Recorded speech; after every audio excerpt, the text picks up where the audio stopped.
Kyle Shanahan and the 49ers have a huge decision to make this offseason, and it has nothing to do with Brandon Aiyuk, but it may actually be more important in terms of whether this team can win the Super Bowl. That's next.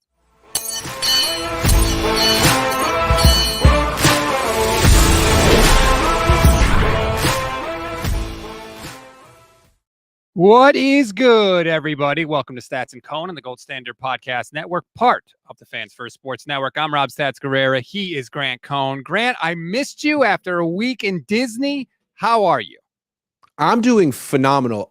I really want to know how much fun you had at Disney World. On a scale of 1 to 1,000,000, how much fun did you have? Wow. All right. Let's go 650,000. That's pretty good. That's pretty good. I have two young kids, 9 and 4. So the trip was mostly for them and my wife. She likes the rides too. So they had a good time. So did you meet Goofy? No, we didn't really see that many characters walking around, although my son did get a fist pound from Chewie in Star Wars Land, so that was pretty sweet. Oh, Chewie. He's great. Yes. But I would have wanted to see Goofy. Didn't really see a lot of the characters walking around. We only did Magic Kingdom for one day, so maybe that was part of it, or maybe was it too hot to be walking around in those suits? It was hot, let me tell you. I can imagine. I can imagine. Yeah, right. It was brutal. Nick Nice 21 says Stats versus Brother Bob tomorrow. Yes, in honor of the presidential debates, I am going to debate Brother Bob tomorrow on this channel and on Ryan Hensley's channel. He's going to moderate. And the topic is going to be, is Kyle Shanahan a great head coach? So that's going to be a fun thing that we are doing tomorrow, 9 a.m. Pacific time. Shout out to Nick Nice for doing my job. Rob versus Bob. It's going down. On today's show, though, Grant, I want to get to something that I know you've talked about a little bit, but I was on vacation. I didn't get the chance to talk about it. I think it's a big deal, and it'll sort of spin into a larger topic about the 49ers and whether they have the benefit of the doubt. This Ben Peterson thing, the VP of Player Health and Performance just up and left the 49ers for the Atlanta Hawks. I think this is a massive, massive deal for the 49ers, and I have no idea how they even go about replacing him at this point in the offseason. Okay, let's step back for a second. Let's look at this realistically. If the Niners really wanted Ben Peterson back, they probably would have made him an offer to keep him here. The fact that he left for the NBA makes me feel like the Niners let his contract expire or let him know that they weren't so enthralled with him. He's now been in the NHL, the NFL, the NBA. I don't think losing Ben Peterson is going to hurt them very much. I'm not sure how good he really was. They had a lot of injuries with him there. They were pretty healthy last year. That's 1 year. So I don't know if they're going to find someone better than him, but I don't know that this necessarily hurts their team. I don't think they care that much, but I could be wrong. What do you think? It's a good point. Like if they wanted to keep him, I'm sure they could have come up with an offer to keep him. Yeah. I don't know more money than the Atlanta Hawks. Yes, they do. Yeah. I don't know that it's necessarily replacing him specifically, but the job is important. Like we're not talking about the person that tapes up your ankle if you roll your ankle. We're talking about the person that sets the sort of entire big picture agenda for not only injuries and rehabbing injuries, which is obviously important, but also just overall health of the players, their diet, the different things they do for just general maintenance and things like that. And it's a tough hire. Like, I don't even know. I feel like everybody's got their person at this point. Like, how do you even go about filling the role? Okay, let's. That's a great question. That is the question. So how would they go about it? First of all, when they hired Ben Peterson, you hired a guy from the NHL. So you really went outside the box. That's not what I would do. What I would do is look at an organization that's had some success with health the last 5 years. I'm sure there's statistics about it. Teams that have had the fewest injuries, lost the fewest games to injuries, and hire the number 2 guy from one of those teams. Simple as that. I wouldn't promote someone from this organization. I wouldn't hire someone from the NHL or the NBA. I would just try to find someone from an organization that's had some success recently and hope that that's the best you can do. That's what I would do. The Los Angeles Rams, I know 2 years ago they were banged up, but they have been in the top 10 healthiest teams pretty almost every consistently. year since Yes. Sean McVay was hired. They have been the complete opposite of the 49ers, who have been in the bottom 10 of most injured teams for pretty much every year. So maybe you want to go to the Rams. I like that Byron because Cunningham. now you weaken a divisional opponent. Anytime you can hire someone from a divisional opponent, it's a good move. I think that's the move right there. Hire the number 2 guy from the Rams right Maybe now. that's the way to go. Yeah. I don't know if like having experience in multiple sports is a plus or a minus. Like, I don't even know how to evaluate this. And to be honest, like, I don't even know how to evaluate Ben Peterson, because you can't blame every single injury that happens on whoever this person is in this role, because it's football. It's a physical game. But we saw with the 49ers, it seemed like a lot of guys would have setbacks when they were coming back from True. injury. And that to Good me point. was a little bit of a, hey, maybe there's something going on with the health and performance that we don't know about, or that can be improved at least. I think that's a great point. And I think with Peterson, they got him in 2019, I want to say. Mhm. And it really took him until 2023 to have a good season. I mean, he's responsible for something. And it seemed like the setbacks kind of stopped last year. So he was new to football. He was new to the NFL. Maybe it took him a few years to understand like the real timing and rhythm of it, because in the NHL, I think the attitude with injuries is you get back on the freaking ice. These are tough guys. Right. And in football, it's like, yeah, they're tough, but they're also like finely tuned athletes, and they can seriously injure themselves very quickly. So I think it took him a while, and I just would caution the 49ers from doing another outside the box hire. Just do something really obvious, like hire the guy from the Rams. I want to be fair. I think if we're going to ding Peterson for some of the setbacks people have had, he also then deserves praise, because the Brock Purdy injury rehab could not have gone better. We are living in the universe where that went as good as it could possibly have gone. Correct. With Brock Purdy. There were so many opportunities where he could have had setbacks or just not been as good. So I'm trying to be fair on all sides.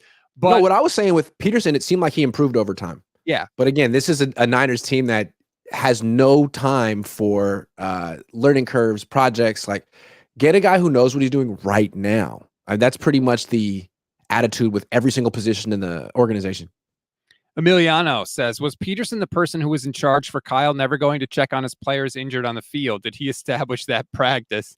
I would assume not. And then Kyle had the practice too of like not checking in about injuries, because he didn't like it when people held him accountable, when he would say like, oh, this person has this injury, he'll be back, 3 weeks. And then when the person wasn't back and we were like, Kyle, what the hell? He got all mad. So Kyle's solution was to just stop asking the trainers about injuries so that he didn't have to say anything. I don't know if that has anything to do with Ben Peterson, though.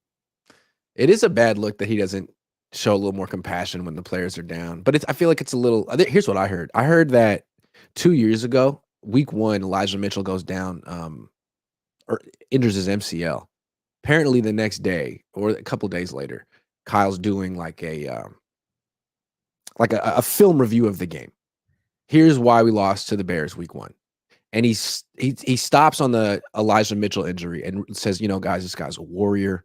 He left it all out in the field for him, just devastated, and like gave like a moment for Elijah. Let's not gloss over the fact that one of our guys went down.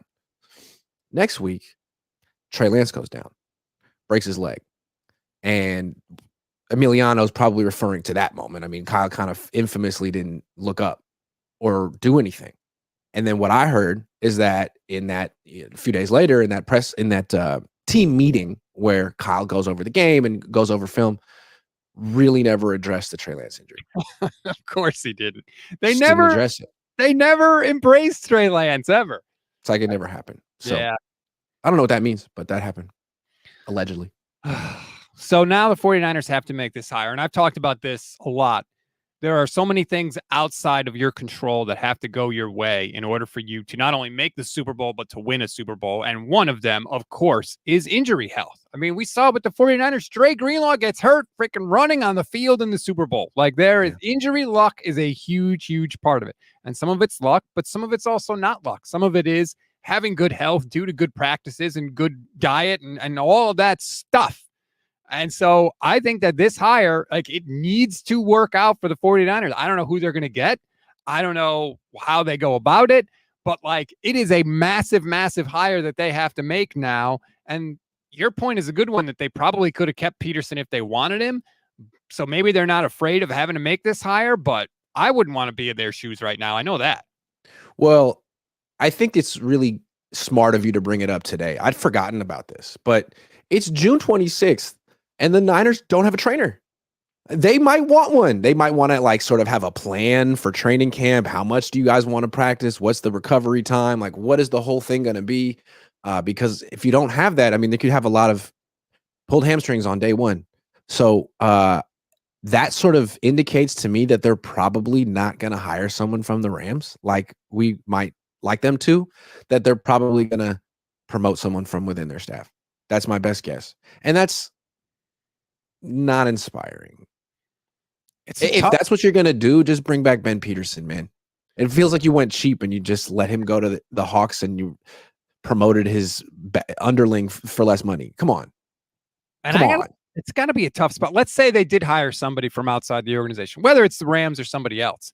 Like that person's going to want to get to know, all right, who are the players here? What are the specific health, histories and health things that they're dealing? Okay, Christian McCaffrey has a knee that requires, X amount of maintenance, or George Kittle's torn labrum in his shoulder and how he made it. Like all that stuff. You want to learn all that and get up to speed. And you don't have a bunch of time because training camp starts pretty soon. So yeah, I think you're right. I think it points to an internal hire just because that kind of seems like it would be the easiest transition to everything. I mean, they did the same thing at the defensive coordinator spot. I mean, I think they feel one of the biggest mistakes they made the last few years was going external with Steve Wilks a few years ago. And I think this sort of comes down to the biggest issue I have with this organization, or one of the more interesting characteristics of this organization. Ever since 2019, they've really acted like they've figured it out, that they have a mode of doing how do you want to call it? A modus operandi, a business. I'm losing words, but they have something in place that works. And when you say work, it's like a championship operation. So what's important is keeping it together as much as possible. You don't want to change really any philosophy. You got it.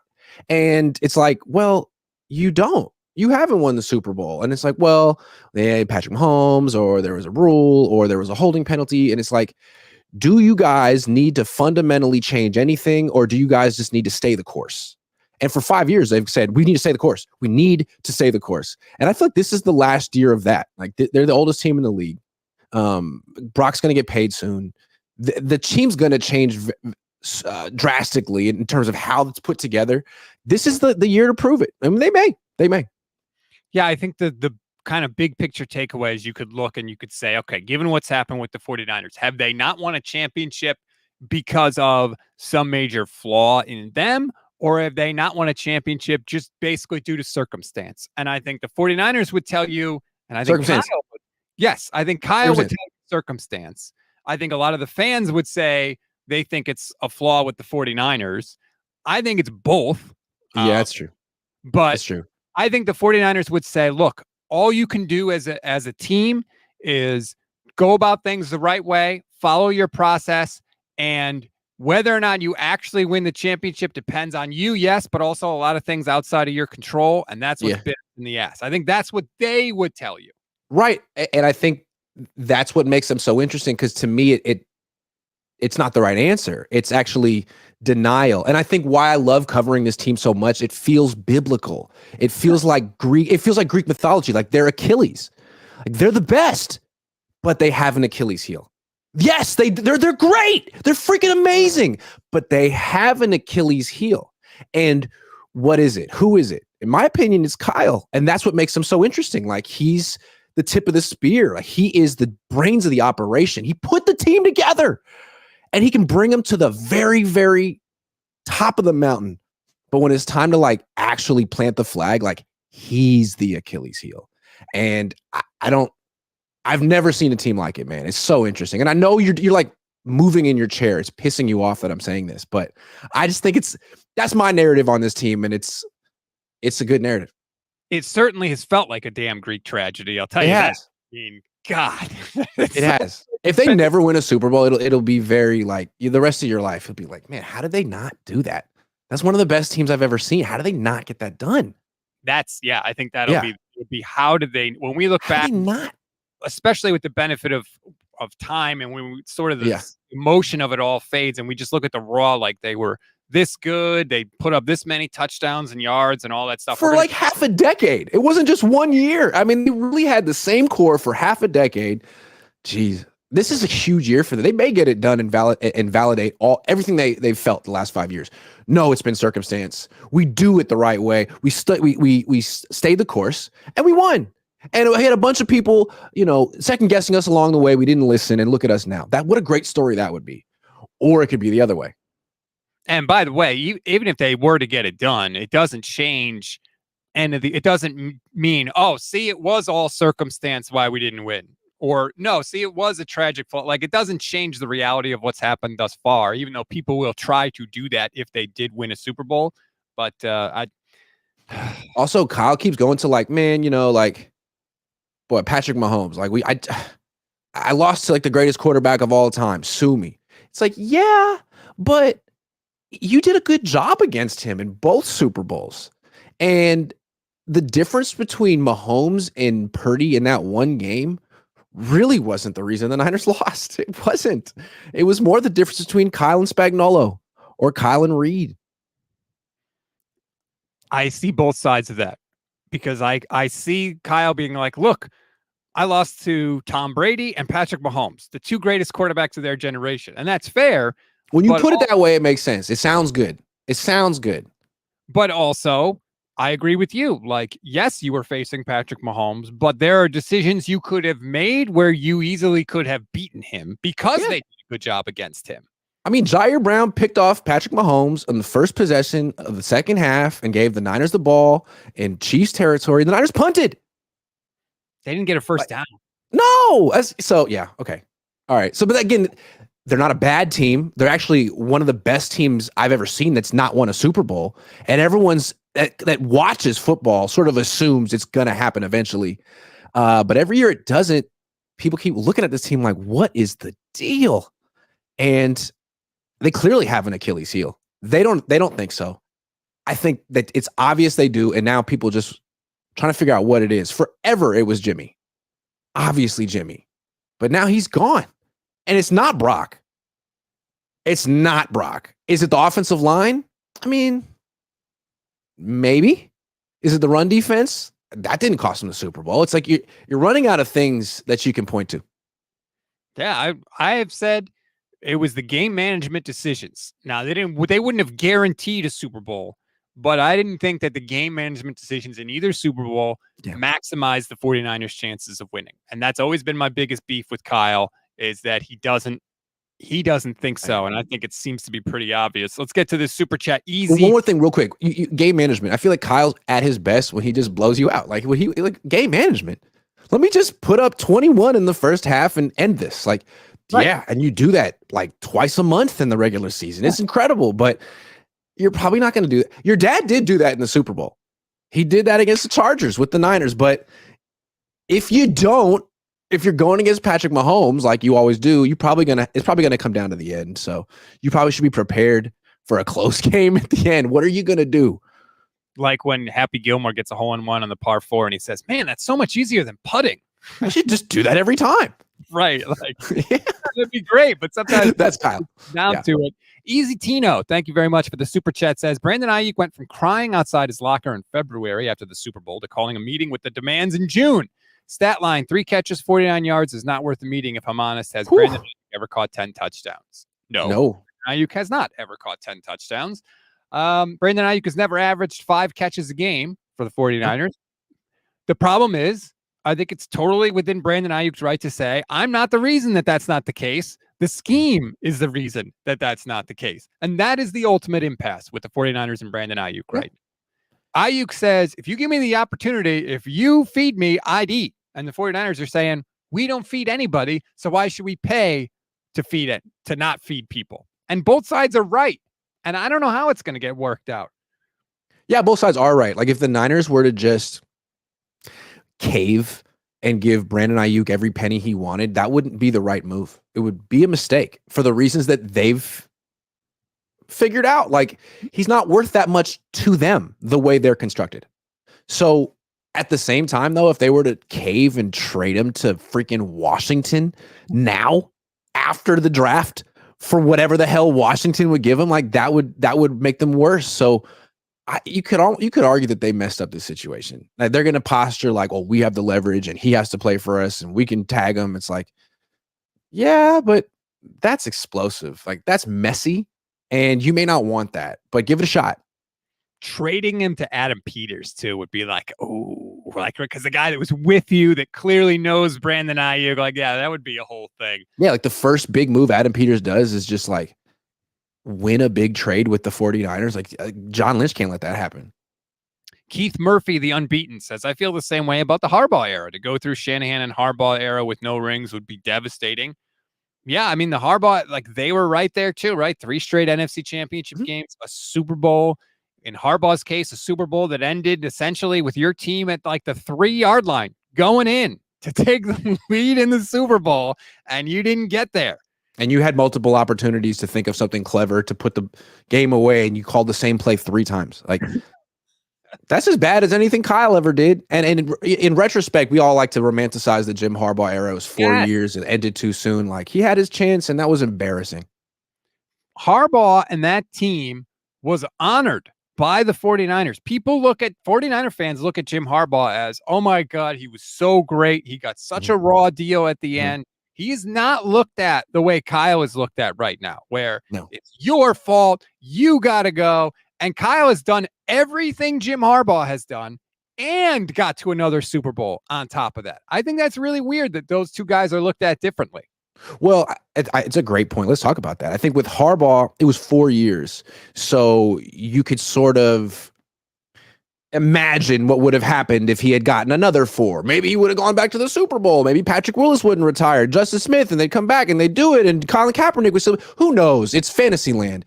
But with Kyle, it's been 8 years. Or it's going into year 8, and he's been to 2 Super Bowls, and he had leads in both of them. And it's like, there's this pattern that's emerging that we can't say, we don't know if it would be that way with Harbaugh. So I think that's why we've just been overexposed to Kyle. It's been almost 10 years. It's like 2 presidential terms, and people have been very patient. I think very patient. I think it's been pretty awesome in those 10 years. Like, really, it's been a lot of fun. It's been a lot of fun. But it's like, these aren't the Vikings. These aren't the Lions. These are the 49ers. And he's the prince of Ninerdom. I mean, his dad worked here. The expectations he was going to bring back. They wear the 94 uniforms. Like, we're going to win the first Super Bowl since my dad was the OC. And it's like, okay, we're all picking you. Everyone picks you to win the Super Bowl every freaking year. You were the favorites last year. Like, you need to get it done. You're not the underdogs. I love how that is used as an attack. You're not the underdogs. No. You're the juggernaut. Yeah. That doesn't. You're the 93 Cowboys. Like, get it done. Brother Bob, who's going to be in the debate with me tomorrow, says getting more fuel for the fire with the debate. Don't waffle. I'm not waffling. That's going to be so much fun. I can't wait for that. I've never waffled on Kyle Shanahan. This is like, it's so hard for people to grasp that you certainly haven't waffled on Kyle Shanahan. No, have problems with people, but also still think they're really good at their job. Like, that's really hard for some people to grasp, but we'll get into all that tomorrow. There's a lot more super chats than I realized. I apologize. We'll get to some more. Eric says, thoughts on Brandon Aiyuk's contract being about respect. Interesting that Debo and Kittle were featured on the Netflix show, but Brandon Aiyuk was not. Yeah. That was filmed last year, but Brandon Aiyuk isn't a star like Debo and Kittle. He doesn't have a big personality like them. Frankly, I wouldn't want to watch a show that followed Brandon around. I wouldn't. Debo and Kittle are just more interesting. Much more interesting.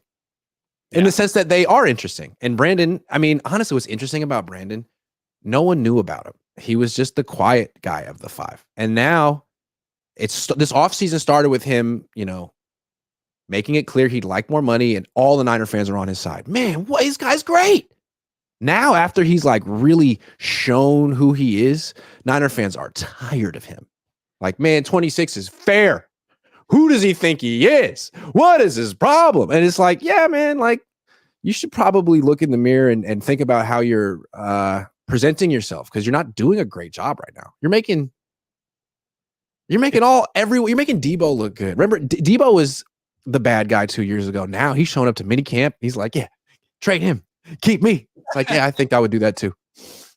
I think it's like, look, these teams know how to negotiate. I always go back to that story of when Jerry Jones called Des Bryant into his office when they're negotiating their contract, and Jerry's trying to get Des Bryant to like agree to a contract in this conversation.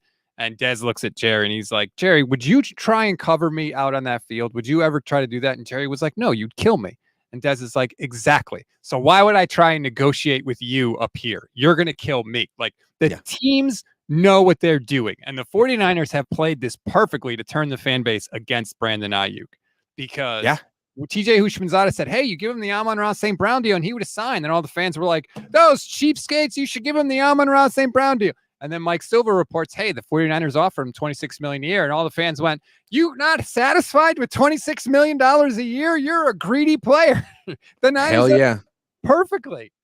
Yeah. And that's why I don't think it's ever smart to do the social media thing. I don't. It didn't help Debo. It's not helping Brandon. All it does is alienate you from the fans. I think they think like, okay, like let me grassroots this and get the fans on my side. Like, nah. Just let your agent do his job. That's what Bosa did. That's what McCaffrey did. That's what Warner did. That's what Kittle. Just shut up and let your agent. You pay the guy. If you're gonna go on social media, like save money and don't have an agent.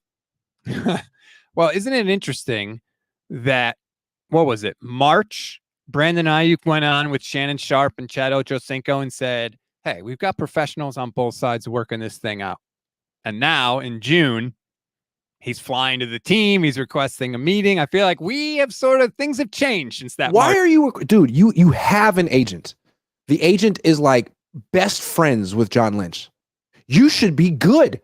And if that's not the relationship you need, then fire the agent and get one that doesn't like John Lynch or whatever. Like, I don't understand how posting cryptic stuff on TikTok is the move. I don't get it. To the Instagram post. Did you see that where somebody talked about the Washington stuff? That reported in BA? How does that help you? I don't think it's smart. I don't think it's a good move. I totally get why he's taking it personally, because you're talking about him as a player, my value to the team, what he's worth. And the team is essentially saying, yeah, you're valuable. You're not that valuable. And we're okay if we had to move on. Like, it's natural to take it personally, but you have to understand that this is business, and from the second the contract is dried, all that stuff goes away. And you would think with like Debo and Trent and Kittle and all those guys there that have gone through it, they could tell him, and Sherm, who's talked about it too, like, hey, dude, don't take it personally. But it's hard not to. Also, no one in the world, literally no one in the world, other than maybe a few people in his family, give a damn that he wants 30 and they've offered 26. Or he wants 28 and they've offered 26. Like, dude, no one sympathizes with you in the world. You're only getting offered $26 million a year. Man, keep that to yourself, dude. You shouldn't complain about that publicly. I know, like privately, like it's your pride and it's your peers and you should be paid. But you can't go to social media and have people be like, oh my God, Brandon's a victim. He is being abused by the like, no, you're not. This is just business, and you have an agent to work this. Maybe you need a better agent, dude. If that's the problem, you're never going to win that battle, because $26 million, to everyone else on the planet, is an ungodly amount of money. I also think he's right to want more than 26. Like, I get that, and I understand that. Like, this could be the last contract he ever signed. Like, you've got to fight for as much as you could get, but you also have to understand that you're never going to win that battle in the court of public opinion, because the rest of us don't make $26 million or $1 million. Well, I don't know. You're rolling. Yeah. So when you go on TikTok and make it clear, like, oh, they don't want me because they're only offering me $26 million a year, like, you're losing public support at that point. Like, be smart. Michael McCann. People are tuning out. You're losing us, buddy. You're losing us, buddy. You will lose that. Michael McCann says, guys, any rumblings or leaks coming out of that Aiyuk Lynch meeting yesterday? Why do you guys make the lack of info coming out of that meeting? I don't know that there are that many people that were in that meeting. That meeting for I got a theory. Could have been Lynch. I got a theory. Aiyuk and his agent. What's your theory? I got a theory about what's going on with the Aiyuk and the team, and I don't know, but this is this seems realistic. Tell me if this has the ring of truth. The 49ers, Silver says 26 million a year. I don't know. I mean, he's the only person who's reported that, and he's gotten some things wrong. I think it's likely that the Niners probably recently have given Aiyuk what he wants. Like, you want 30 million a year? Here's 30 million. Because you can make them look like whatever, right? Yes. You can backload it. You could put a void year on it. I'm guessing they've figured out a little way to satisfy his ego. Here's $30 million a year. But that's not the real issue, right? It's guaranteed money. So they could present him a contract that's like, here's $31 million a year, but there's no guaranteed money after 2025. And really, there's only $35 million that's guaranteed. And he's like, AJ Brown got $50 million guaranteed. And see, I could see that being the negotiation, because Parag and Jed, are they super eager to give Brandon $50 million guaranteed? I don't know about that. So that could be what they're haggling over right now, the guaranteed money. Especially when you know you're going to have to give Brock Purdy a lot more than that guaranteed. Because think about it, right? Like, when you give up these signing bonuses, the way the NFL works is you have to put the money in escrow. Mm-hmm. So they did that last year with Bosa, cash. They're going to do it this year with Aiyuk, cash. Next year with Purdy, cash. And I'm sure, I mean, I'm not sure if the Yorks have it, honestly. Like, they're worth a lot of money, but they have like 50 million in investments, including that terrible freaking soccer team in the UK. So I wonder how much liquidity they got, and if that's holding up the issue with Aiyuk right now.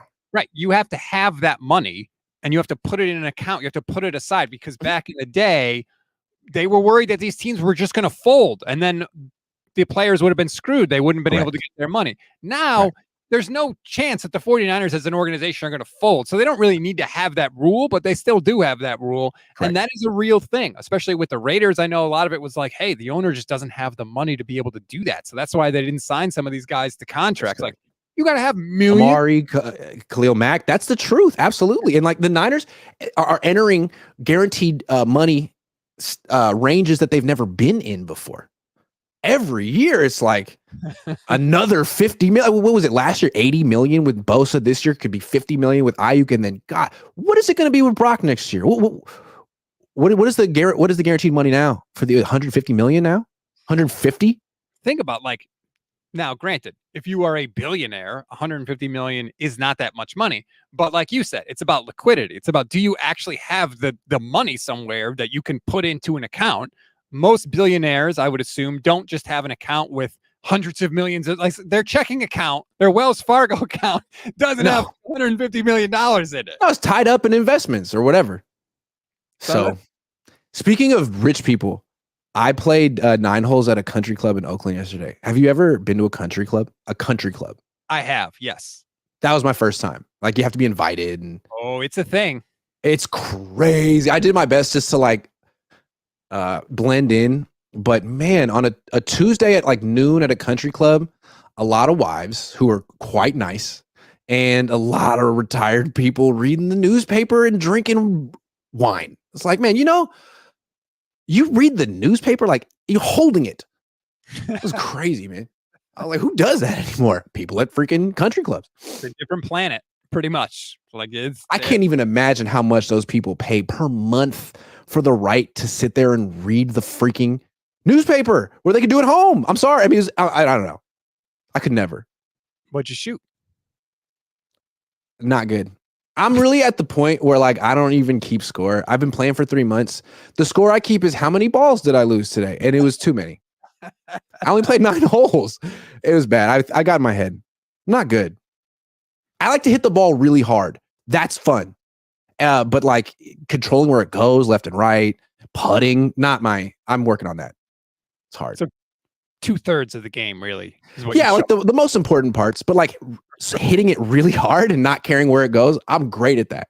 There you go. Dave Barclay, YouTube channel member, says, "Get him, Bob. What up, guys? Patriot Builders in here." A lot of people rooting for Brother Bob against me in the debate. That's fine.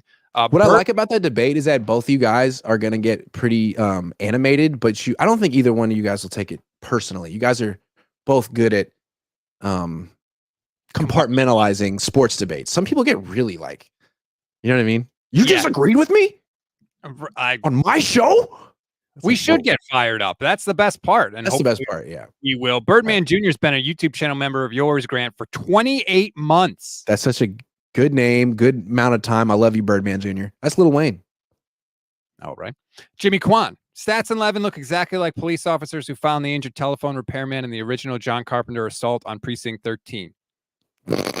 I don't know what that's so specific. It's so specific that like I want to go and look that up. John Carpenter assault on Precinct 13. All right. I haven't seen it either, but I'd like to watch it because John Carpenter movies are great. Didn't he do Halloween? Yeah, and like he's done a bunch of horror stuff. Like I love that too, or It or something. I don't know. Mm-hmm. Michael McCann is back. Says if San Francisco trades Brandon Aiyuk and he blows up to be a top 5 wide receiver in the league, while San Francisco continues to choke in big games, would it be the move that gets Kyle fired? First of all, can we just stop with this? The 49ers choke in big games. Have they not won a ton of big games since the Super Bowl is the biggest game, but that doesn't mean it's the only big game, right? Like, are we forgetting all the other big games that the 49ers have won? Dude, I mean, when it comes to silver medals, Niners got those. They should have a little silver medal case next to the 5 Lombardis. They should have another one right next. We're just for the silver. I'm sorry, I'm getting snarky. But the main point is if they trade Brandon Aiyuk and he blows up, would that get Kyle fired? No, not if the offense is still working and they're still winning. Like, no. My question is, at what point, like, how long can Kyle go without winning a Super Bowl before the tenure ends? Because I mean, Bill Walsh won 3 and was sort of asked to leave after 10 years. A lot of coaches don't get lifetime. You get about 15 years and then you move on. What do you think? If they keep going to NFC championship games and Super Bowls, I'm not getting rid of them. Like, I am not getting rid of them because I think like we're so spoiled that we take that for granted and we act like anybody could do that. And that's not the case. It is not the case. Now, so you're afraid of taking one step back to potentially get, like, I mean, if it's year 15 and they haven't won a Super Bowl, but they've gone a couple more and lost them. I mean, at a certain point, you're never gonna be like, look, like, it's just never gonna happen with you, man. Like, thank you for building this. Maybe it'll happen for you somewhere else, like it did for Andy Reid, but it's not gonna happen for you here for whatever reason. We need to try something else because ultimately we do need to win this Super Bowl. Like, that's the goal. I think. What's the year? 17, 19, 24? If they keep going to NFC championship games and Super Bowls, there is none for me. Like, what are we really going to be upset about? I mean, Tony Dungy didn't win a Super Bowl until his 10th year in the league. Like, on his second team. Yeah. Not on his first team. Of the coaches who took the longest on their first team to win a Super Bowl, it was John Madden, who won it in year 8. So this is Kyle's year 8, and then Bill Cowher, who won it in like freaking year 16? The Steelers long time. Those are the two.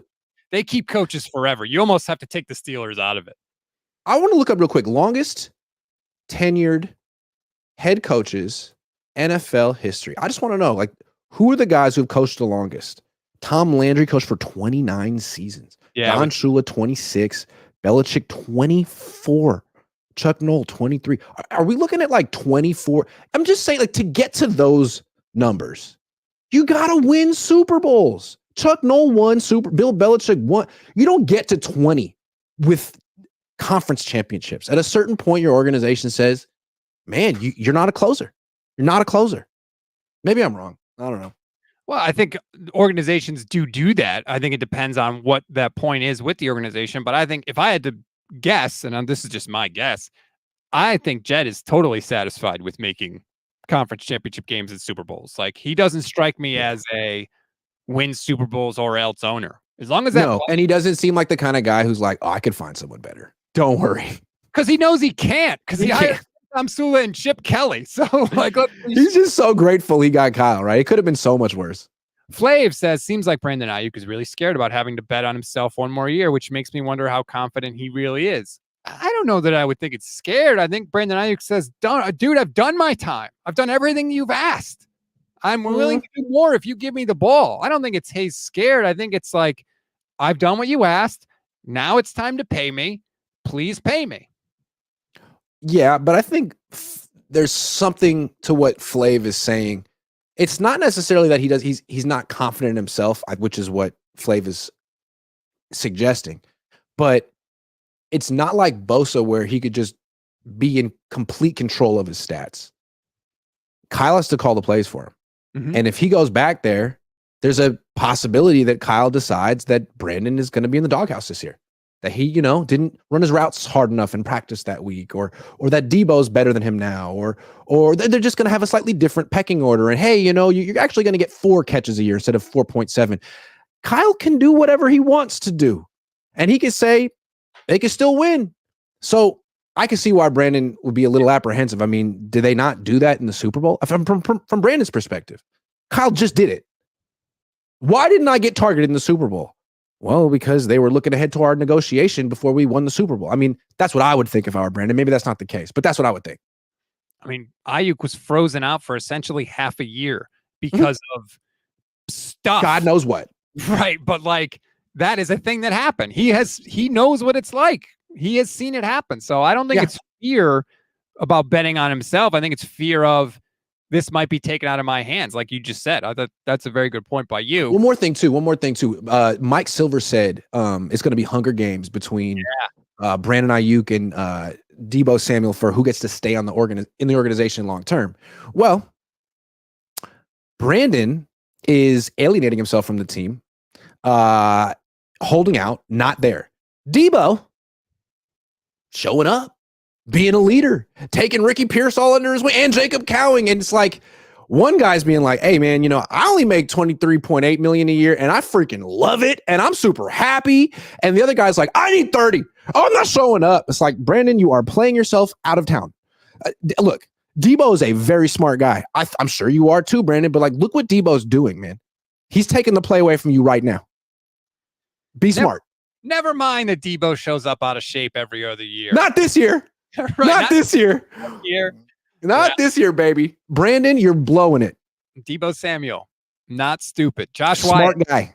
YouTube channel member, says 2024 cap went up 30 million or 14%. It's projected to increase 14 to 18% yearly through 2030, where the cap will reach over 600 million. Any contract you sign now will be a steal. 60 million will be 12% of the 2028 cap. Yeah, the cap goes up every year except for a COVID year. But other than that, the cap goes up every single year. Deebo's contract, which was right up there when he signed it, now looks fantastic. That is the way. It's a good point from Josh Wyatt here. Like, the fact that the cap is going up so much every year means that the Niners' strategy of waiting as long as possible to extend people feels outdated. Like, what you want to do now is if you want the guy, get in front of it. The longer you wait, the better position he's in, the tougher position you're in. So get in front of it. And that's why we're seeing, the Jaguars extend Trevor Lawrence after 3 years. It was kind of smart. The $2 million you're haggling over, or $3 million in a year, is not going to, a year. It's not really going to matter. I mean, when Jimmy Garoppolo signed his contract, he was the highest paid football player ever. And then like later that year, he wasn't. He was like, look at Aiyuk. List. What if the Niners had offered this same contract they're offering, 26 million or whatever, last year? You know, grateful Brandon would have been. Grateful. He'd never been a Pro Bowler in his life, but you could have seen this coming, man. He's a really good player. We don't feature him that much. Let's offer him $25 million. He'll say, yes, please, thank you very much. It could have been a 3-year contract. Give him a chance to hit the free agency. I mean, that's what the Dolphins just freaking did with Jalen Waddle. They just did it. Mike McDaniel, I mean, it's the same organization practically. The Niners should have done that. They botched this. Well, the weird thing is, like, they did that with Dre Greenlaw. They signed Greenlaw a couple years ago to a great deal, and we were all like, holy crap. Early. Yeah. Early. Got ahead of it. Greenlaw, the other party has to agree to the deal. Maybe they offered Brandon Aiyuk a contract. I have no idea. But, yeah. I'm guessing they didn't. But, yeah, you're right. Maybe they did, and he said no. But just knowing how they do business, I'm thinking, no. And then he comes off a second team all-pro year where he leads the team in all these statistics. It's like, well, and the wide receiver market blows up. Like, well, good luck, dude. Good luck now. Yeah. Chris Waddell, thank you very much for the donation. Always miss the live shows, Chris says, sadly, but just stop by to tell you guys I appreciate the off-season content, even with all the Grants trolling the fan base all the time. LOL. By the way, Grant, if you weren't a creator, who would you pull for? That's an interesting question. Myself. Me. I don't know, man. I can't even really I don't really root for teams, man. I don't engage with sports that way, but I love sports. I don't really care which 25-year-olds win. Like, I'm sorry. It doesn't matter. What matter is, why did the team lose? The team that lost, why? That's what I want to know. I blame Marco. Who can we blame publicly? Stick to Topgolf, Grant. I haven't done Topgolf yet. I've heard it's a lot of fun. Me either, but I really want to. It looks like there's nothing near me where I live, so they track the ball. Here's what I want to know. How come they don't have that technology at actual golf courses? Because I keep losing the balls. If they would just tell me, like, if we were playing on television and it was a real tournament, there'd be people be like, sir, your ball is way over there. And I'd be like, thank you. But they don't do that. Nope. I'd like that. Make it better sport. I'm terrible at like keeping track of my ball and finding it. I'm really bad at it. I think I'm just going to buy like the neon green ones from now on, just because maybe I can find them better. Michael McCann says it's only the big game that matters. Remember, we don't raise division championship banners. Yeah. And that's what's tough for Kyle too, is like, he could do all this, but then still when he goes to Thanksgiving dinner with his dad and his dad's just like tapping his 3 Super Bowl rings on the table, it's like, yeah, I haven't done that yet, Dad, but could you please pass the mashed potatoes? It's just like, it's a big shadow. It's a big shadow. And let's not again, Kyle Shanahan is not old. What is he? 45 years old? Like, let's not act like he's at the end of his coaching career. At the same time, he's not young. He's as far as head coaches go, I'd say he's right at the median age now. Because a lot of times these coaches are getting hired at 36. He was. Mike McDonald just was. I still think, I mean, in terms of is he the oldest? He's the oldest head coach in the NFC West. How about that? McVay is the same age, right? No, McVay's younger than him. McVay's like 37, 38. McVay's 30. He's born in 86. McVay's born in 86. Yeah. Oh my God. Yeah. Kyle's born in 79. Jonathan Gannon must be, I don't know how old he is. He's pretty young. I think he is. He's 41. 41. Yeah. Yeah, man. Kyle Shanahan's the oldest. Isn't that incredible? Well, that's because he's the longest time. I mean, he's been in the job for a while. 44. Earned it over. I think if you were to look up like, oldest to youngest coaches, he'd be right median age. Because he was so successful and McVay, now every team wants the next Kyle. Let's see. I'm looking at an article in February. Head coaches by age. Kyle is still pretty young. I mean, Andy Reid, John Harbaugh, Mike McCarthy, Todd Bowles, Jim Harbaugh are all 60 or above. Okay. Sean Payton, Doug Peterson. Doug Peterson's older than I thought. Sean Payton, Doug Peterson, Matt Eberflus, Dan Quinn, Mike Tomlin, Dennis Allen are all 51 or above. Okay. And then you get into the Sean McDermott, named 10. Brian Daboll, Dan Campbell, Raheem Morris, Antonio Pierce are all 45 and above. There you go. So you just named 15 guys. Salah's in the middle. LaFleur's 44. Kyle's 40, now 44 because he's born in December. The only coach is younger than Kyle Shanahan. Sirianni, Dave Canales, Kevin Stefanski, Jonathan Gannon, Mike McDaniel. That's 5. Zach Taylor, D'Amico Ryans, Brian Callahan, Shane Steichen, Kevin O'Connell. That's 10. McVay, Gerard Mayo, Mike McDonald. That's 13. So he's right in the middle. Right in the middle. It's interesting. Sean McVay is still the 3rd youngest NFL head coach. What? He's 2 years older than me. That's crazy. He got that job when he was like, what, 30? He 31? Makes me feel bad about myself because he's so successful at such a young age that I'm just like, what have I been doing with my life? I know. We're over here sitting in our bedrooms. Our man caves. I'm in a basement. That's pretty good. All right. We didn't even get to the other part of the show, which we wanted to talk about, because I'm sitting here saying the 49ers are so good and we should be so happy. Oh. But meanwhile, The Athletic, and I haven't read this, maybe you have, so you can enlighten me. The Athletic, the 49ers are one of the most overrated NFL teams. I don't know how. for 2024. They listed, now this isn't like local Athletic, because I don't think they would ever write an article like that, but national Athletic, Ravens, Colts, Chargers, Niners, most overrated teams for this season. And here's their analysis. Kyle Shanahan always gives them a chance, and Brock Purdy again has a talented supporting cast.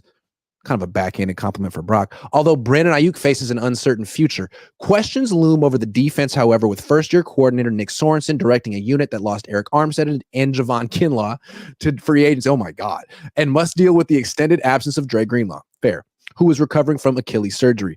The Niners hope to put another heartbreaking Super Bowl defeat in the past and make another run at a ring, but doing so could prove more challenging than many expect. Not a lot of analysis in that blurb. But what do you think? Well, I mean, I think the idea that the Niners are overrated because they have to replace Javon Kinlaw is a little off. That was rich. That was a little rich. Disrespect to Javon Kinlaw. No disrespect to Javon, but I think the defensive coordinator thing is completely legitimate. You are going into completely uncharted waters. And as much as people like to crap on Steve Wilkes, they were third in points allowed. And what was it? 8th in yards allowed. I know they were top 10 in yards allowed. Like, that's a defensive coordinator's job ultimately. And I don't think anybody would say that the 49ers defense did a bad job in the Super Bowl. So the defensive coordinator questions and criticism, I think, is totally fair. But like, you know, throwing in the supporting cast, like, yeah, that's a point in their favor. The whole offense is coming back. And guess who scored more touchdowns than any offense in the league last year? Yeah. The 49ers. So yeah. If you wanted to make a case for, like, let's try right now, just as an academic exercise. Okay. Why are the Niners overrated? I don't think he actually made any arguments for why they're overrated. I would go with, they're the oldest team in the league. They've played really long seasons, 3 years in a row. They just lost in the Super Bowl. The Super Bowl hangover is a real thing historically. They're coming off, I mean, the beginning of their offseason is full of bad vibes. All the hallmarks of a Super Bowl hangover are right there in front of them. That's about it. That's pretty good, I think you could say. I think all those things are legitimate. The roster, team's still money on paper, though. I mean, still money on paper. In the NFC, they lost Armstead and didn't really get, like, I mean, Malik Collins isn't like a Pro Bowler or whatever, but Armstead could play 4 games this year. Right. And that's why they got rid of him. Yeah. Because of performance, it was because of availability. And so we'll have to see. See, if he had come out and been like, yo, this team has clearly shown that their Achilles heel is the head coach, I'd be like, all right, Athletic, now we're talking. But that's not the conversation that they wanted to have. Like, that could be the issue with this team. They're overrated because Kyle's overrated. And no one wants to say it. Like, okay, I'm listening. They're not overrated because of Brock. You can't say that. You can't be like, Brock's a really, no, like, as long as Brock's healthy and out there, they're going to be good. He's really good. What I think you could say this year is I think the 49ers road to the Super Bowl through the NFC is hard. It's going to be harder this year than it has been. Division's tougher. Yeah. The division is probably tougher. The Packers are probably going to be a better team if Jordan Love takes another step forward. The Lions clearly are a very good team and look like they're going to be a very good team next year. I think the road in the NFC is tougher than it's been. And the 49ers can say, hey, we're bringing everybody back, which is cool, but the competition got better. And so that maybe is why the 49ers are a little overrated. If you wanted to make the argument. If you wanted to make the, okay, so thank you for indulging me. Now no more academic exercises. How you really feel. Give me the team that pops into your mind when I say most overrated team in the NFL right now. Ooh, most overrated team in the entire NFL. And you can think about it for a second. I've been thinking about it all morning. My first answer would be, and this is a team I like, but right now everyone likes them a little too much. Houston. Houston. I mean, Ryan Hensley said they have the second best coach in the league. A lot of people think Stroud is, I mean, it's like Stroud has played fewer games than Brock, but no one cares. Stroud threw 23 touchdown passes as a rookie, and everyone thinks he's like a Hall of Famer. Like, they might be a little overrated, Houston. And there's always that team that everybody loves that disappoints. The 49ers had that team in 2018. Everybody loved the 49ers. They had Jimmy. They ended 2017 on that 5-game winning streak. It was going to be their time and their year. Now, Jimmy got hurt, of course, but we have seen the team that everybody loves come out and flop. That's a good choice by you. That is a good choice, although I do have the Texans winning that division. I like them, but all of a sudden I'm like, well, everyone likes them. Yeah. Everyone loves them. Like, that's scary. And then, so what team would be a little underrated? Maybe the Jets? I mean, their coach is similar to D'Amico. I mean, they're like the same coach. They coach together. Their defense was freaking, what was it, second or third last year? And they won 7 games with Zach Wilson and whoever their other quarterback was. If Aaron Rodgers like actually doesn't suck and can stay healthy, that's a team you don't want to face. Yeah, it all depends on Rodgers. Yeah, it really does. If he's healthy, the whole complexion of that team changes because their defense is so good, but they were on the field so much last year that I think they may even be better than they look if they actually got a chance to rest. It didn't have to be perfect every week. I think you could. It's kind of interesting, right? Like everyone's like, oh, Stroud's money. Like I'm betting on Stroud. Rodgers sucks. He's washed. He's crazy. Like, yeah, maybe. Or maybe he's got one more good year in him, in which case, like, no one wants to face that team. I think you can make the argument the Bills are a little overrated. They've lost a lot of talent, a lot more. A team that depended on Josh Allen a lot is going to depend on him even more this year. So that may be like the Bills always get mentioned in the AFC teams, like, oh, watch out for the Bills. They're right in the mix. Maybe they're a little, not to say that they're not good. That's a good call. Overrated, underrated. Underrated. I'm fascinated by the Chargers. I really am. Because on the one hand, you've got Jim Harbaugh, who always comes in fast and gets off to an incredibly fast start. I mean, 2011, it's the lockout season. He can't even have access to his team, and they come in and boom, the Niners make the NFC Championship game. And you're like, what the hell kind of magician is this guy? But also, like, Greg Roman is there. And the Chargers' biggest asset is Justin Herbert. Well, Greg Roman has coordinated 10 offenses in the NFL, and they've all been in the bottom 10 in passing. So I'm like, and they got rid of all the receivers. Right. It's like, how's this going to work? But maybe they're underrated. I don't know what the hell's going to happen there this year. The Athletic had them as overrated. And again, their reasoning was like, Harbaugh hasn't coached in the NFL in 10 years and they lost their receivers. Like, okay. He never has a down. What was the last losing season Jim Harbaugh had? Losing season. I mean, honestly, I don't even know. We'd have to go back to Stanford. I would probably in college. We're talking probably 2007, 2008. He has so he never had a. He had a 4-8 in 2007. He was 5-7 in 2008 with Stanford. That was it. That was the last time. So yeah, I wouldn't bet on the Chargers being 8-9. 6 games with Michigan in 2020. He was 2-4. Oh, snap. 2-4. Okay. All right. But that was like a half season. He was gonna pull it out that year. Slow start. Kyle's had 2-4 seasons and finished with winning records. And 2-4. He did. 5. Yeah. Yeah, he did. Chris Waddell says some top golfs have amazing mini golf courses people call Pop Stroke. Not your clubs, not your balls. Apparently designed by a Tiger-led group. Food, booze, and mini golf. Good stuff. I can't bring it's not the kind of place where you bring your own clubs. I'm trying to learn my clubs. I don't know if I would want to use somebody else's clubs. I don't want to use someone else's clubs. Yeah. It's like bowling. Right. I got my own stuff. Yeah. Shoes. I got my own ball. It's, I have an emotional relationship with them. I'm not trying to. I don't just go there to screw around. I go there to win. Dude, are you kidding? Beer and golf at the same time? Are you kidding? It's too much at stake. Nick Ellert says, but Grant, Harbaugh has never won a Super Bowl, so who cares about losing seasons? Oh, weird, only for Kyle. I do kind of feel like that is the standard that we have, because there's nothing left to criticize Kyle Shanahan for. There is nothing. We criticized Harbaugh earlier in this show. We did. We had a whole conversation about how he kind of gets romanticized, and we did that. So, I mean, do I think he's a better coach than Kyle?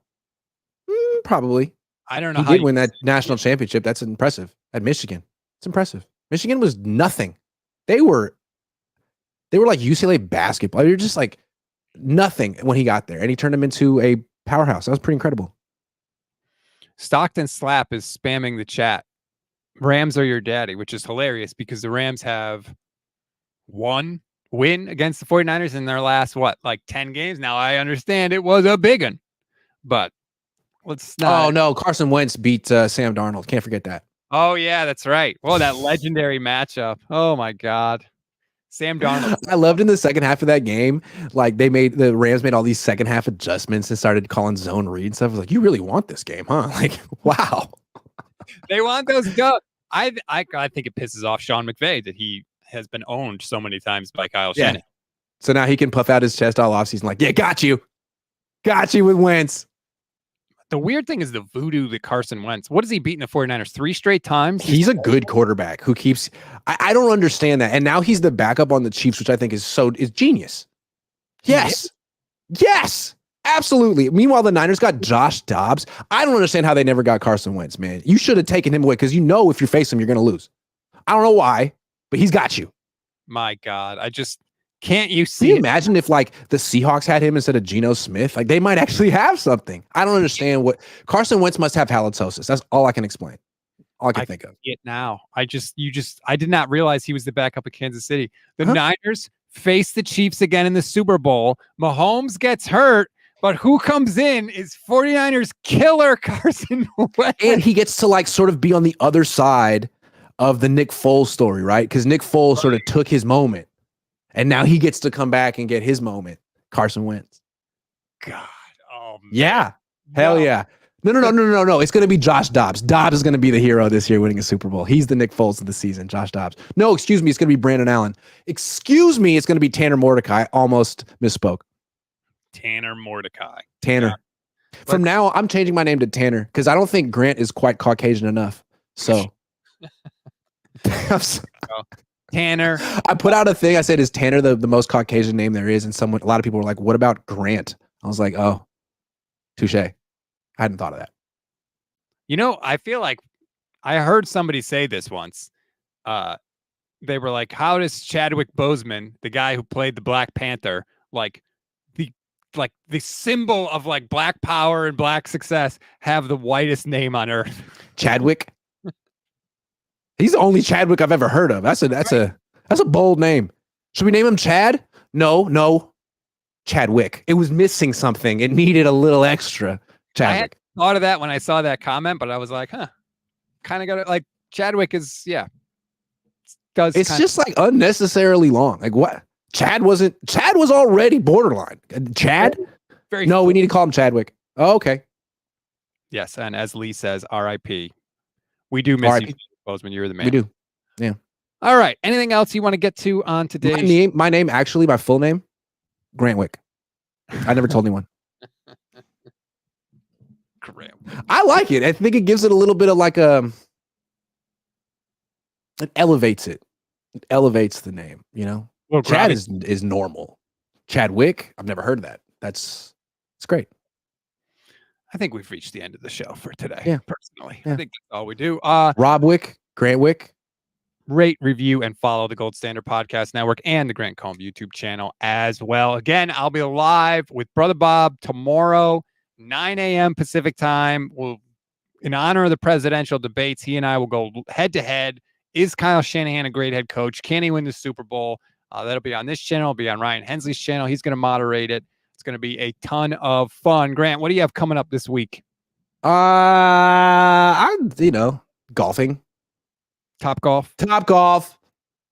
I'm looking forward to this debate. I feel like it's going to be a lot more coherent than the presidential debate. I feel like it's going to be more important to the direction of our country than whatever that's going on over there. So everyone tune into that. Yeah, this is really going to determine the next 5 years of America. Where we're going. If you only watch one debate tomorrow, that's right. Let it be this one. That's right. For Grant, I'm Stats. Enjoy the rest of your day. Rate, review, follow, all that good stuff. We'll talk to you next week.